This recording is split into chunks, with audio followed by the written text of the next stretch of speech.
warahmatullahi ta'ala wabarakatuh. Assalamualaikum warahmatullahi ta'ala wabarakatuh.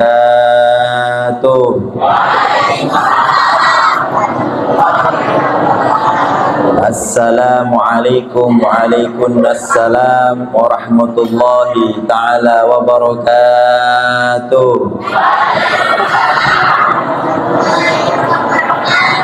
Masya Allah. Semangat ibu, semangat. Alhamdulillah. Inilah umat baginda Nabi Muhammad SAW. Kok ditanya, ibu tanya, kenapa diulang 3 kali? Nabi dulu pernah salam kepada ibu-ibu tiga kali, ya, 3 kali. Kenapa? Pada satu riwayat mengatakan Sayyidina Ibn Abbas melihat iblis nangis. Ya, pada suatu waktu Sayyidina Ibn Abbas itu sahabat Rasulullah SAW menangis. Ditanya, ya iblis, kenapa kau menangis? Aku melihat orang-orang muslim lagi mengucapkan salam dan dijawab dengan serentak. Dengan sebab itu Allah ampuni semua dosa-dosanya. Sebab itulah iblis nangis. Bagaimana kalau kita tadi baca salam dijawab 3 kali, insya Allah dosa-dosa kita sudah diampuni oleh Allah Subhanahu Wa Taala. Amin. Ibu-ibu ngerti bahasa Indonesia? Hah? Alhamdulillah. Saya kalau bahasa Sunda nggak lancar ibu ya. Soalnya saya orang Jawa Timur. Ya, perkenalan dulu ibu ya. Ya, paham? Alhamdulillah. Alhamdulillah.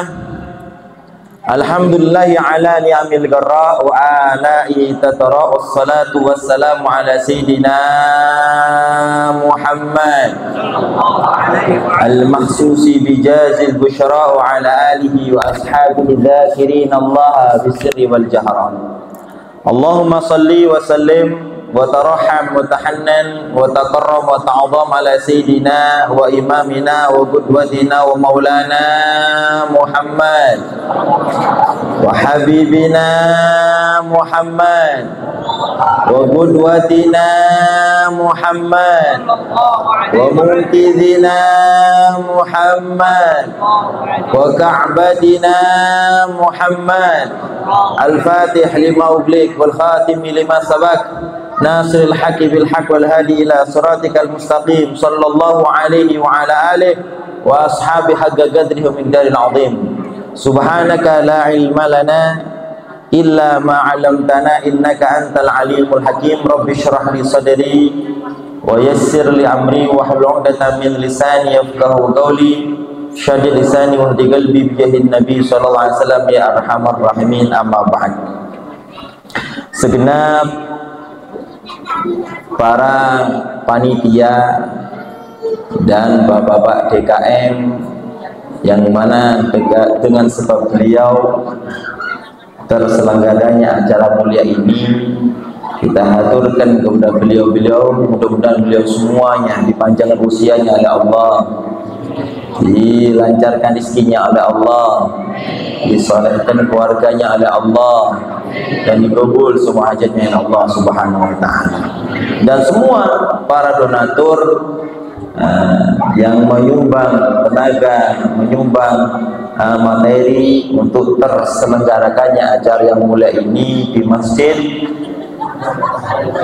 Jami' Al-Ma'arij. Mudah-mudahan Allah Subhanahu Wa Taala memberikan balasan yang sempurna masuk daripada apa yang disampaikan oleh baginda Nabi Muhammad SAW dalam satu riwayat yang disampaikan oleh Maha Guru saya yang mulia Samatul Ustaz Imam Kutub Sayyiduna wa Maulana Al-Habib Abdullah bin Abdul Ghadir bin Ahmad bin Bigi. Qala Rasulullah sallallahu alaihi wasallam, man azzama yauma miladi, barang siapa yang mengagungkan hari kelahiranku, barang siapa yang merayakan hari kelahiranku, kuntu lahu syafi'an yaumal qiyamah, maka aku nanti akan memberikan syafaat kelak pada hari kiamat. Amin ya rabbal. Siapa-siapa yang diberikan syafaat, siapa yang dijanjikan syafaat oleh baginda Nabi Muhammad SAW pasti akan masuk surga. Amin ya rabbal.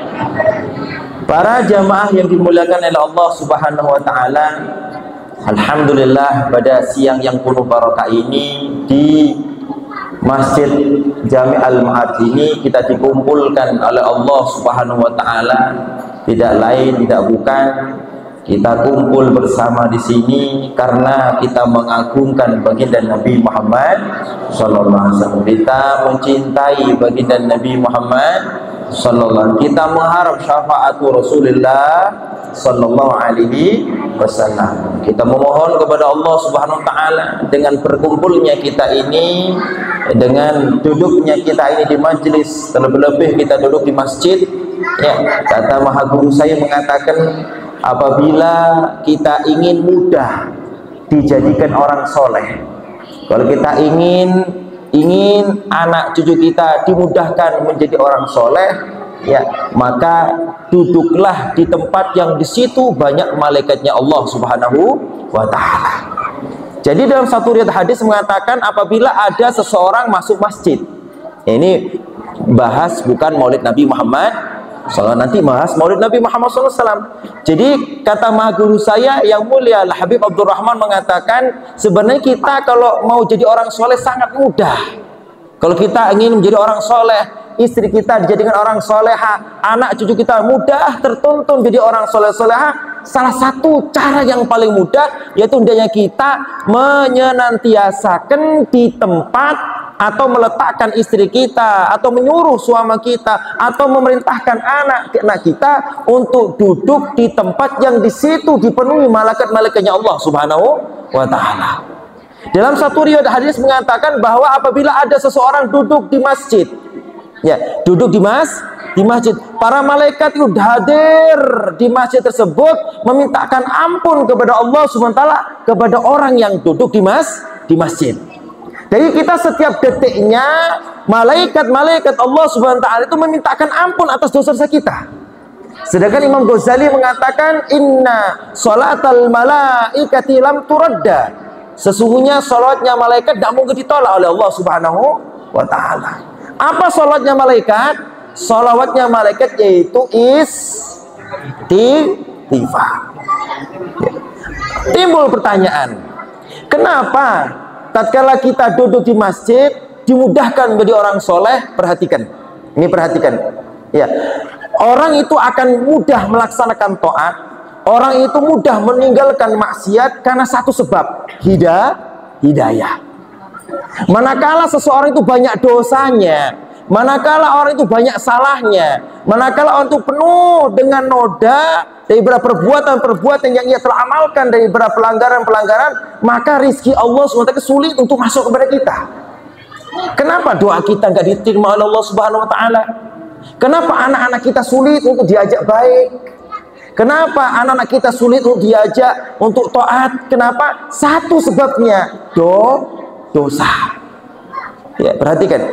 Ya, rizki kita sulit, mungkin bahkan cari hutangan juga sulit, cari jodoh sulit, ya, cari pekerjaan sulit. Kenapa? Satu sebab utama kita dipersulit oleh Allah SWT yaitu dosa.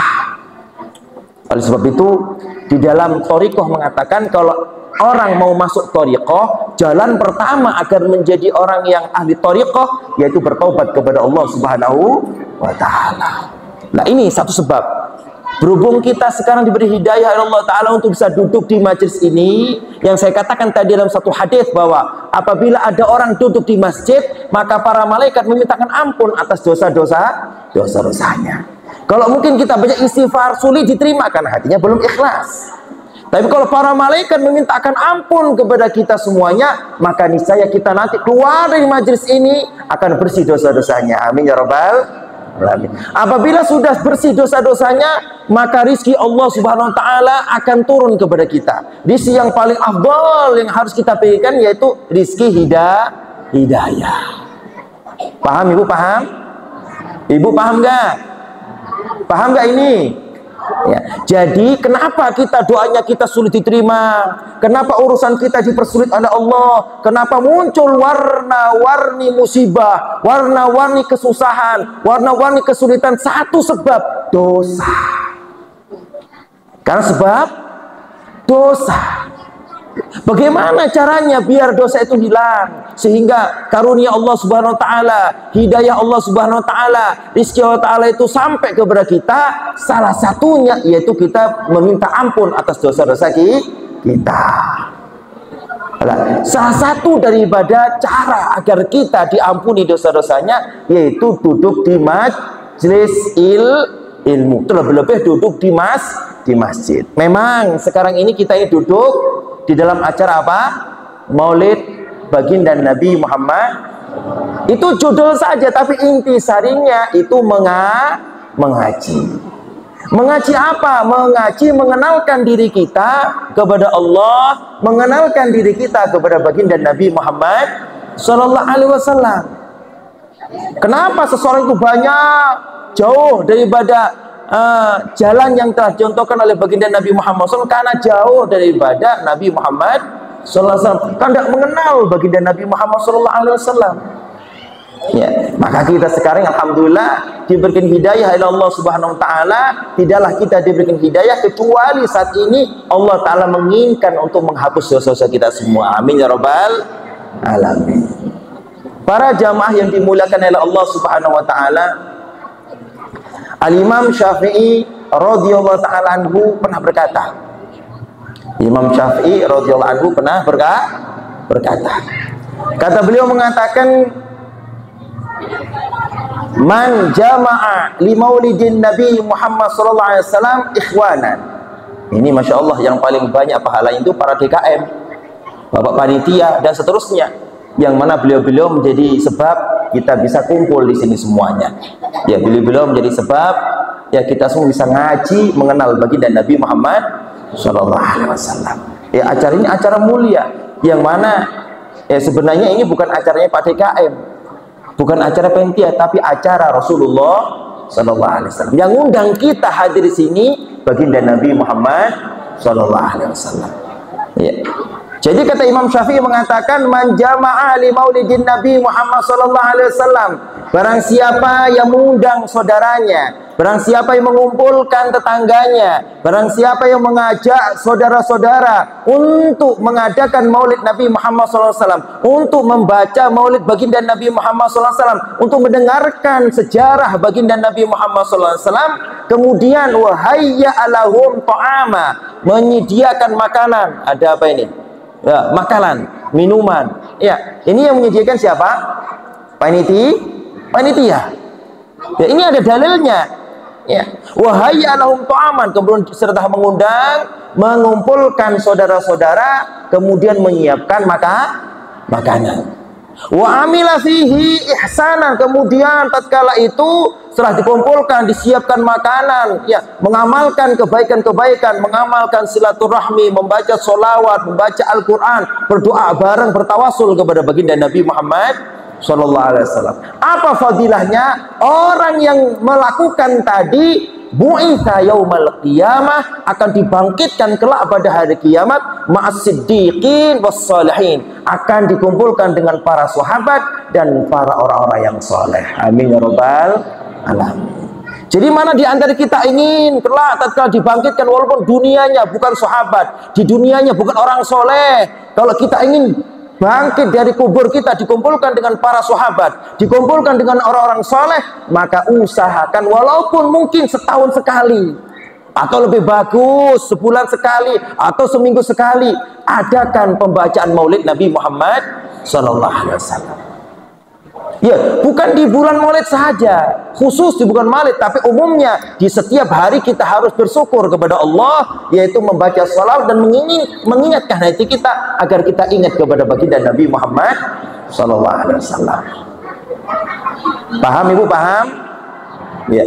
Jadi kata Imam Syafi'i mengatakan, barang siapa yang mengumpulkan saudaranya, mengundang teman-temannya dan menyiapkan makan untuk mereka, kemudian dia mengamalkan kebaikan di dalamnya, maka kelak dia akan dibangkitkan pada hari kiamat bersama para sahabat dan bersama para solihin.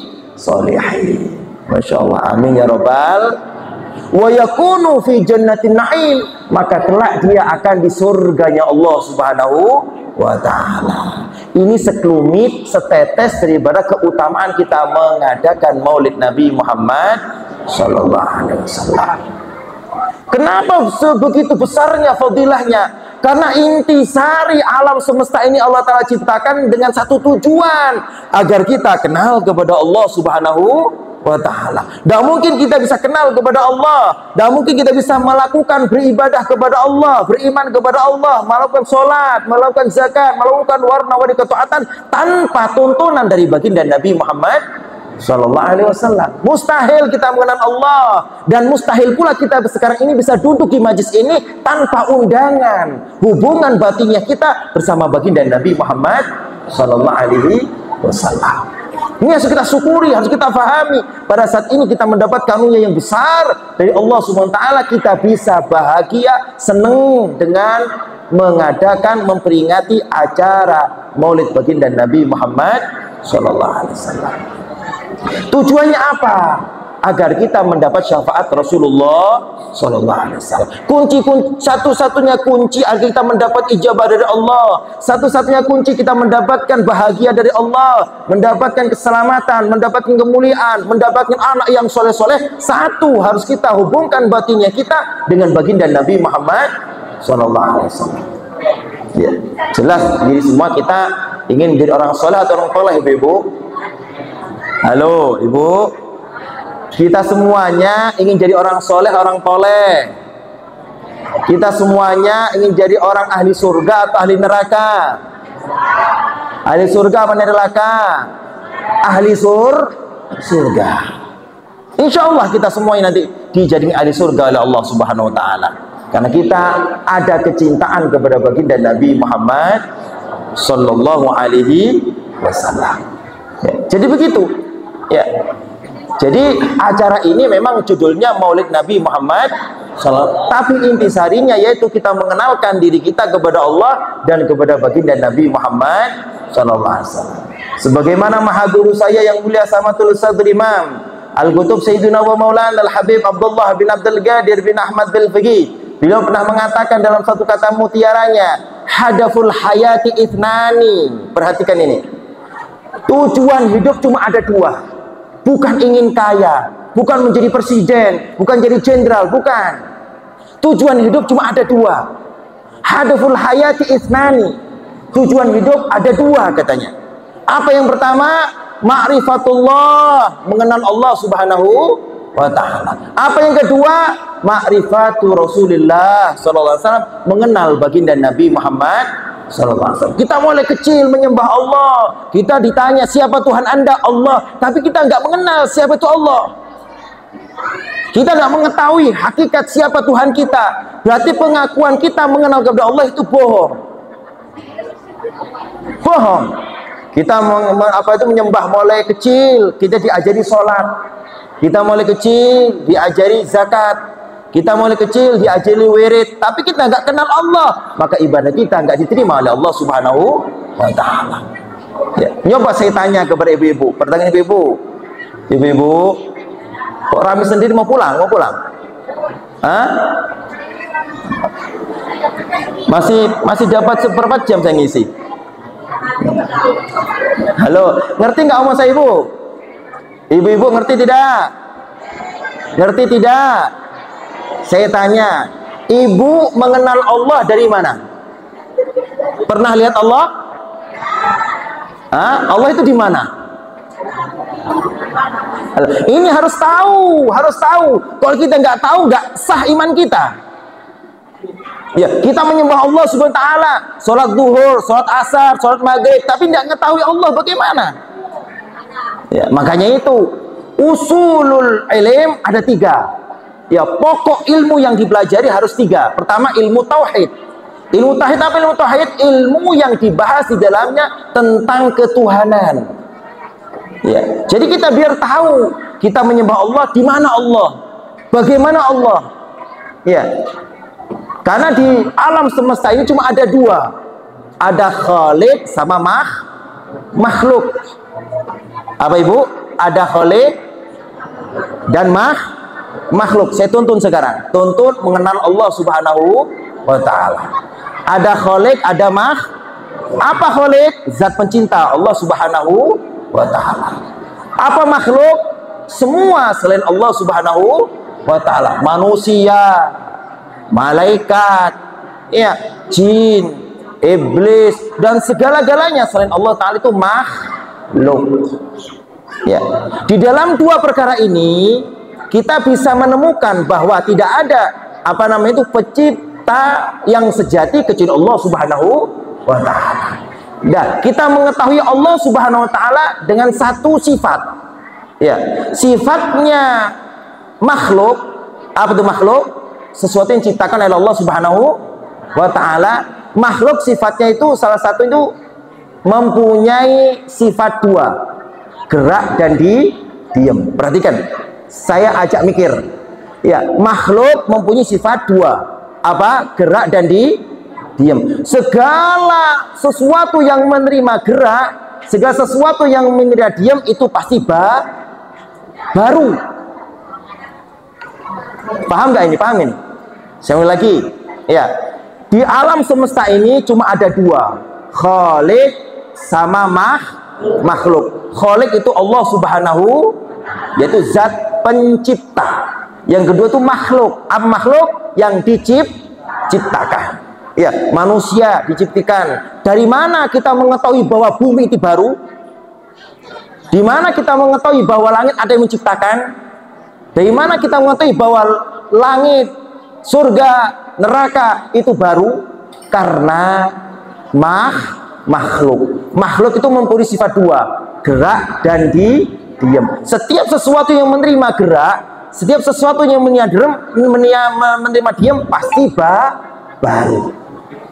Pasti baru. Segala sesuatu yang bisa menerima gerak dan menerima diam pasti baru. Kalau tidak gerak, diam.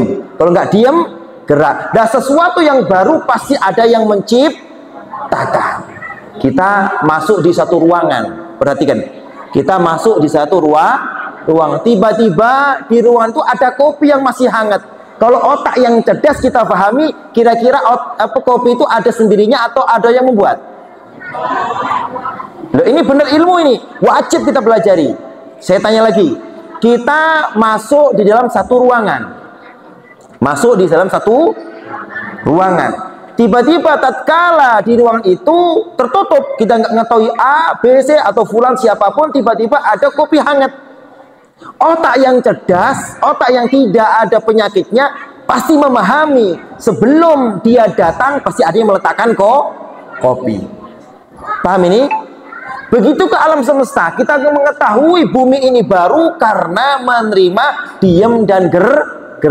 Dan setiap sesuatu yang diam dan gerak pasti baru. Dan sesuatu yang baru pasti ada yang menciptakan. Lah Allah Subhanahu wa Ta'ala tidak gerak dan tidak diam. Kalau kita pahami seandainya Allah Subhanahu wa Ta'ala yang menciptakan alam semesta ini, karena kita ketahui tadi bahwa bumi adalah perkara yang baru, kita juga baru. Kenapa? Kita menerima diam dan gerak. Tatkala hilang sifat diam, muncul sifat gerak. Tatkala muncul sifat gerak, muncul hilang sifat diam. Berarti wujudnya kita itu baru. Wujudnya kita di dunia tatkala setelah dilahirkan oleh orang tua. Munculnya kita di alam rahim, yaitu yang mengadakan zat pencipta, yaitu yang kita sebut Allah Subhanahu wa Ta'ala. Paham ibu? Paham?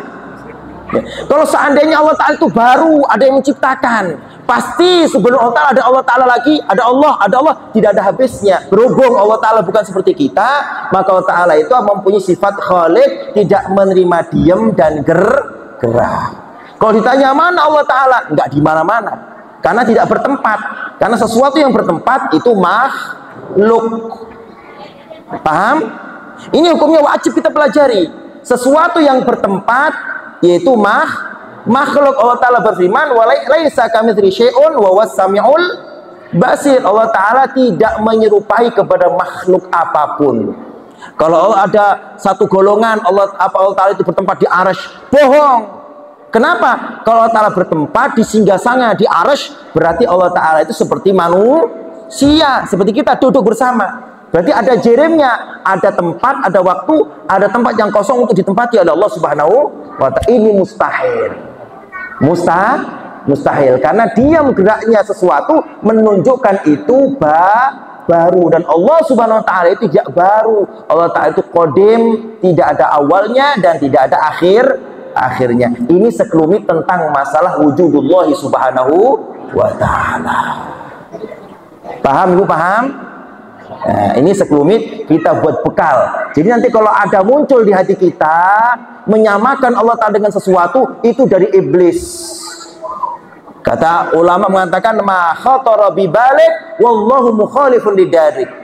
Apapun yang terlintas di hati Anda, maka Allah Ta'ala berbeda dengan itu. Jangankan Allah Subhanahu wa taala, Rasulullah SAW bersabda dalam satu hadits qudsi, qala Allah Ta'ala, a'dadtu li ibadiyal salihin ma la ainun ra'at wa la udhunun sami'at wa la khatar ala qalbil basar.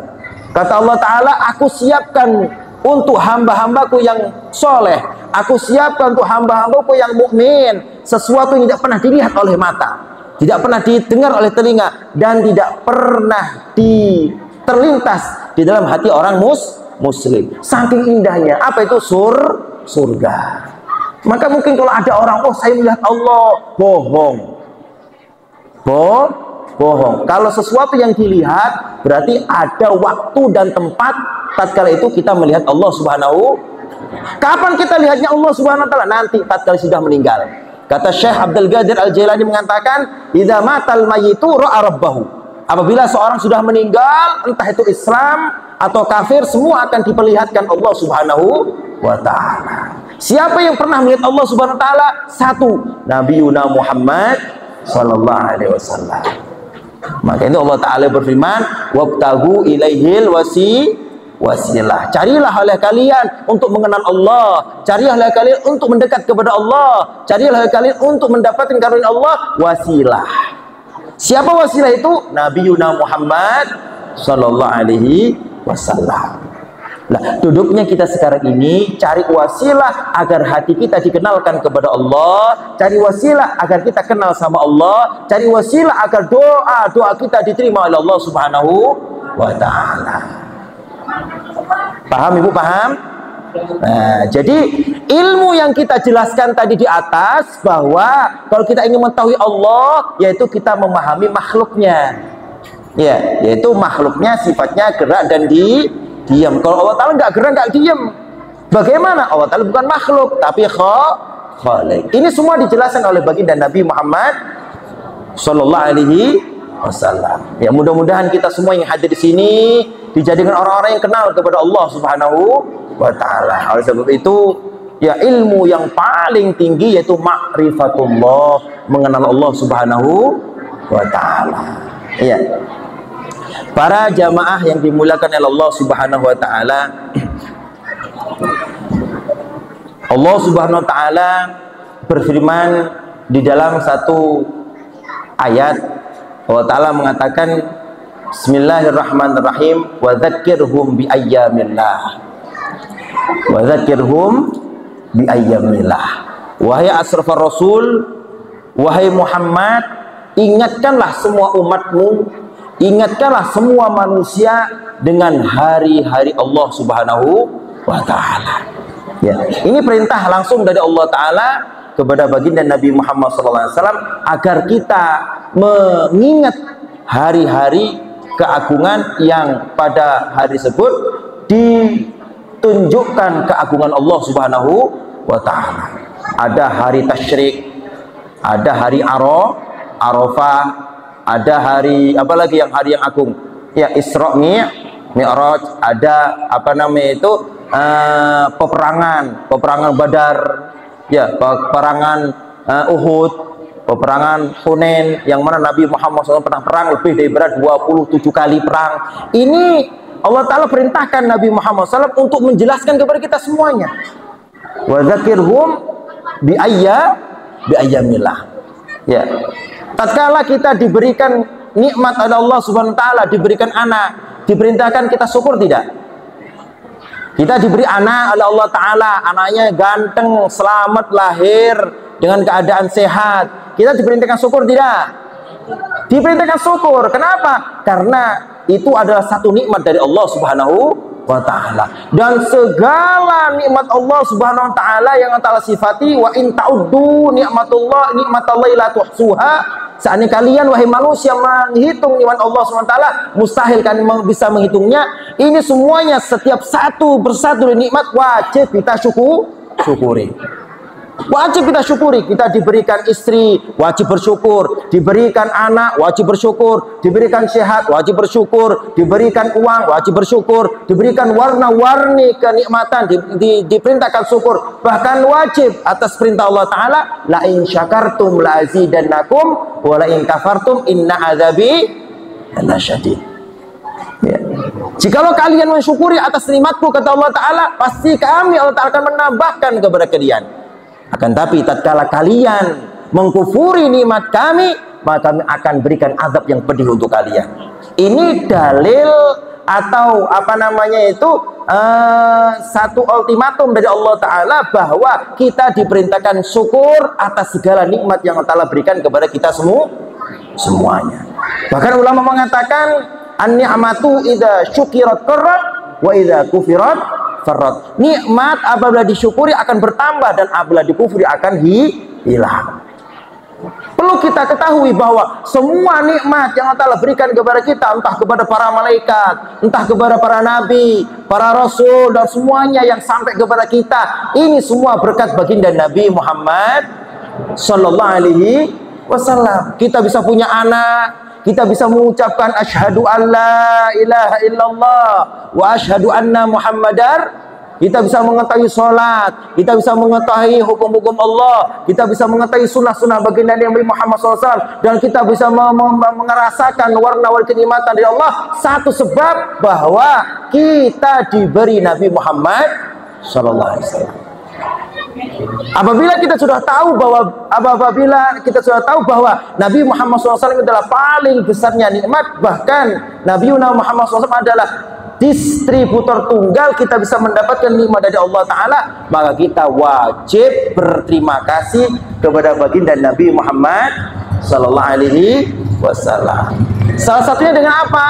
Yaitu mengadakan, memperingati acara maulid baginda Nabi Muhammad Sallallahu Alaihi Wasallam. Nah, dengan inilah, ya, dengan ini kita bisa mengetahui tentang keagungannya baginda Nabi Muhammad Sallallahu Alaihi Wasallam. Mudah-mudahan di setelahnya ini kita lebih cinta kepada baginda Nabi Muhammad Sallallahu Alaihi Wasallam. Kita lebih ta'alluq kepada baginda Nabi Muhammad Sallallahu Alaihi Wasallam. Karena kalau kita ingin mendapatkan keridhaan dari Allah, kalau kita ingin mendapatkan kecintaan dari Allah, kalau kita ingin mendapat surga dari Allah, satu, harus mengikuti, mencontoh sepak terjang baginda Nabi Muhammad Sallallahu Alaihi Wasallam.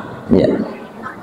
Para jamaah yang dimuliakan oleh Allah Subhanahu wa Ta'ala, hari Jumat adalah Sayyidul Ayyam. Ya, hari Jumat adalah Sayyidul Ayyam. Ya, hari Jumat adalah pemimpinnya hari-hari. Kenapa? Di hari Jumat di situ ada kebesaran Allah Subhanahu wa Ta'ala. Alhamdulillah sekarang sudah masuk asar. Ya, ini ada waktu yang disebut waktu Fatimiyah. Waktu apa? Fatimiyah. Jadi Al-Imam Jalaluddin Asyuti itu mengarang satu kitab mengumpulkan waktu-waktu ijabah di hari Jumat dan malam Jumat. Ya. Sehingga beliau menghitung lebih daripada 41 waktu di hari Jumat dan malam Jumat, yaitu waktu ijabah. Tapi yang paling dipegang oleh para ulama, waktu yang sangat mulia di antara waktu ijabah yang dihitung oleh Imam Jalaluddin Asyuti, yaitu di antara waktu asar sampai maghrib. Oleh sebab itu di waktu asar sampai maghrib ini ada beberapa amaliyah, apabila kita amalkan kita akan mendapatkan maghrib yang tinggi di hadapan Allah Subhanahu wa Ta'ala. Nah, ini semua hari Jumat ini juga ya cabang daripada apa? Kita mendapat nikmat dari Allah Subhanahu wa Ta'ala, kita mengetahui keagungan hari Jumat karena kelahirannya baginda Nabi Muhammad sallallahu alaihi wasallam. Ya, saya tanya, Nabi Muhammad sallallahu alaihi wasallam itu dilahirkan dari apa dulu? Hari apa? Hari Senin, bukan hari Jumat. Ya, di bulan apa? Rabiul awal, bukan di bulan Ramadan atau bulan Rejab atau bulan Sya'ban atau bulan Dzulhijjah. Ini menunjukkan bahwa Allah Ta'ala ingin menampakkan kepada kita semuanya bahwa keagungan baginda Nabi Muhammad SAW bukan berkaitan dengan hari, waktu, atau bulan. Tapi wujudnya baginda Nabi Muhammad SAW adalah satu sebab dari segala-galanya dimuliakan oleh Allah Subhanahu wa Ta'ala. Sehingga ada malam Lailatul Qadar. Malam apa? Lailatul Qadar. Di dalam surat mengatakan inna anzalnahu fi lailatul qadar wa ma adraka ma lailatul qadar lailatul qadri khairum min alfi syahr. Malam Lailatul Qadar itu lebih afdal daripada 1000 bulan. Al-Imam Imam Ahmad At-Tijani mengatakan bahwa seandainya mulai awal hari diturunkannya Nabi Adam sampai akhir zaman semua Lailatul Qadar tidak bisa memandingi dengan malam dilahirkannya baginda Nabi Muhammad SAW. Kenapa? Karena munculnya Lailatul Qadar, munculnya hari Jumat, munculnya warna-warni kehebatan, kemuliaan, keagungan di dunia kan sebab dilahirkannya baginda Nabi Muhammad SAW. Dengan sebab inilah kita harus tahu bahwa kelahirannya baginda Nabi Muhammad SAW adalah hari yang paling termulia di muka bumi. Oleh sebab itu kita dianjurkan mengadakan Maulid Nabi Muhammad SAW. Salah satunya tadi saya jelaskan bahwa di hari Jumat ada beberapa waktu yang mana tatkala kita mengamalkan ibadah pada waktu tersebut akan dilipat gandakan pahalanya, bahkan diampuni dosa-dosanya, bahkan diangkat derajatnya oleh Allah Subhanahu wa Ta'ala. Ibu mau nggak dikasih amalan agar menjadi orang yang sukses dunia akhirat? Ini dibaca seminggu sekali. Dibaca berapa? Seminggu sekali, pas setelah bagusnya asar sampai maghrib hari Jumat. Tapi dalam riwayat mengatakan, ini hadis Rasulullah SAW, barang siapa yang mengamalkan membaca ini 70 kali maka dia akan dijadikan orang kaya raya, kaya batiniyahnya, kaya hidayahnya, dan kaya kehidupannya. Mau tidak ini? Usahakan direkam, nanti kita amalkan bareng-bareng. Ini kita baca berapa? 7 kali.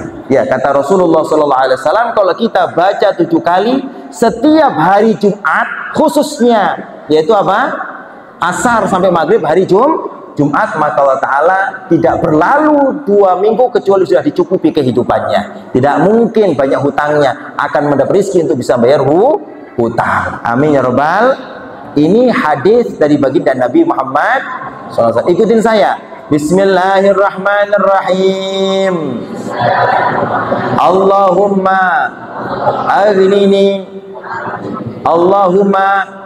aghnini bifadlika amman siwak wa bihalalika an haramika.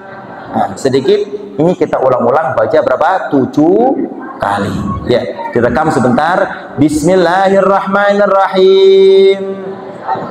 Allahumma aghnini bifadlika amman siwak wa bihalalika an haramika. Allahumma aghnini bifadlika amman siwak wa bihalalika an haramika. Kita amalkan. Alhamdulillah saya amalkan setiap Jumat. Memang di hadisnya itu siapa-siapa yang membaca amalan ini setiap hari Jumat tidaklah lam yaftaqir abadan, tidak mungkin jadi orang yang fakir dan tidak berlalu Jumat kemudian kecuali sudah dikayakan oleh Allah Subhanahu wa Ta'ala. Tapi paling afdolnya yaitu kita baca di waktu Fatimiyah di antara asar sampai maghrib. Mungkin kalau lambat cuma seperempat jam atau 10 menit. Baca berapa? Tidak boleh lebih, tidak boleh kurang. Baca berapa? 70 kali. Allahumma aghnini bifadlika amman siwak wa bihalalika an haramika. Inilah warisan dari baginda Nabi Muhammad SAW. Mudah-mudahan bermanfaat. Kita semua benar-benar dijadikan umat baginda Nabi Muhammad SAW. Dan saya, sebelum saya akhiri ceramah yang singkat ini, ya, saya ingin menyampaikan beberapa keterangan keutamaan daripada mengadakan maulid baginda Nabi Muhammad SAW. Tadi sudah dijelaskan beberapa hadis dari baginda Nabi SAW, kita dianjurkan mengadakan maulid baginda Nabi Muhammad SAW. Jadi ibu-ibu usahakan, bapak-bapak usahakan, walaupun tidak mengundang orang sebanyak ini, usahakan di rumahnya dibacakan maulid Nabi Muhammad. Boleh maulid berzanji, boleh maulid ad-dibai, boleh burdah, boleh. Kenapa? Karena rumah kalau dibacakan maulid Nabi Muhammad SAW akan dihadiri Rasulullah SAW. Al-Imam Jalaluddin Asyuti mengatakan dalam satu kata mutiranya, ma min baitin, manakala ada satu rumah, ma min baitin, manakala ada satu rumah, quri'a fihi maulidun Nabi Muhammad SAW, dibacakan di rumah tersebut maulid baginda Nabi Muhammad SAW, illa haffatil malaikatu ya ahla dzalikal makan, kecuali akan menyerubungi para malaikat kepada orang yang tinggal di tempat tersebut. Jadi kita alhamdulillah, di samping kita duduk di masjid diampuni dosa-dosanya, saat ini kita dipeluk oleh para malaikatnya Allah Subhanahu wa taala. Kan tadi sudah baca maulid Nabi Muhammad SAW. Wa ammahum birrahmati waridwan, maka Allah Ta'ala hubungi mereka ya dengan rahmatnya dan ridhonya. Barang siapa yang mendapatkan keridhaan satu kali saja seumur hidupnya, maka dia akan menjadi ahli surga, kata Maha Guru saya. Jadi kalau kita ingin rumah kita diberkahi, anak kita menjadi soleh soleha, ya, diajarin mereka untuk membaca maulid Nabi Muhammad SAW. Ya, Sayyidina Abu Bakar, beliau mengatakan dalam satu kata mutiara, man anfaqa dirhaman fi maulidin Nabi Muhammad SAW, barang siapa yang nafak, yang berderma, bersedekah